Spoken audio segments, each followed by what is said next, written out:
ان 7 چیزوں کا نام کیا ہے؟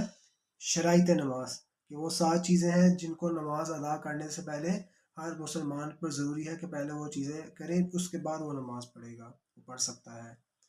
تو اب ہم آتے ہیں اس سوال کی طرف کہ وہ 7 چیزیں کون سی ہیں کہ جو نماز سے پہلے کرنا ضروری ہیں، کہ ان کے بغیر نماز ادا نہیں ہوتی ہے۔ تو اس کا جواب یہ ہے کہ پہلی چیز وہ یہ ہے بدن کا پاک ہونا۔ بدن سے مراد انسان کا جسم، کہ نماز شروع کرنے سے پہلی شرط کیا ہے؟ بدن کا پاک ہونا۔ دوسری شرط ہے کپڑوں کا پاک ہونا، کہ ہم نے جو کپڑے پہنے ہیں وہ پاک ہو۔ پہلی شرط ہو گئی بدن کا پاک ہونا، یعنی ہمارے جسم کا پاک ہونا۔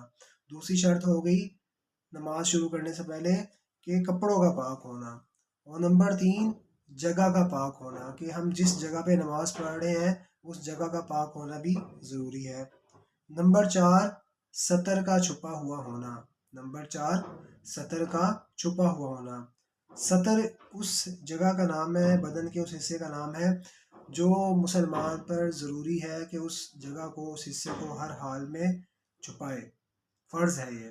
اب مرد کا سطر کون سا ہے؟ ناف سے لے کر گھٹنوں تک، ناف سے لے کر گھٹنوں تک جو ہے یہ مرد کا سطر کہلاتا ہے، ٹھیک ہے جی۔ تو سطر کا چھپانا بھی کیا ہے؟ یہ فرض ہے۔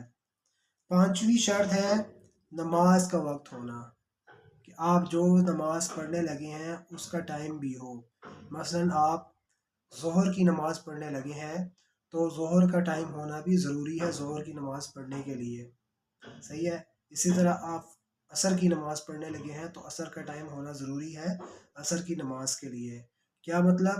کہ ظہر کی نماز آپ جو ہے اس کو عصر کے ٹائم میں ادا نہیں کر سکتے، اسی طرح عصر کی نماز آپ ظہر کے ٹائم میں ادا نہیں کر سکتے، یعنی ہر نماز کا جو اللہ نے ٹائم مقرر کیا اس میں اس نماز کو ادا کرنا یہ بھی شرط ہے کہ پہلے اس نماز کا وقت بھی ہونا چاہیے، کیونکہ یہ جو وقت ہے اللہ رب العزت نے مقرر کیا۔ اللہ تعالیٰ قرآن میں فرماتے ہیں اعوذ باللہ من الشیطان الرجیم ان الصلاۃ کانت علی المؤمنین کتابا موقوتا، کہ بے شک یقیناً نماز کانت علی المؤمنین مومنین پر فرض ہے، موقوتا مقررہ وقت میں، یعنی جو اللہ رب العزت نے ٹائم مقرر کیا اس میں پڑھنی چاہیے، اس سے آگے پیچھے نہیں کرنی چاہیے۔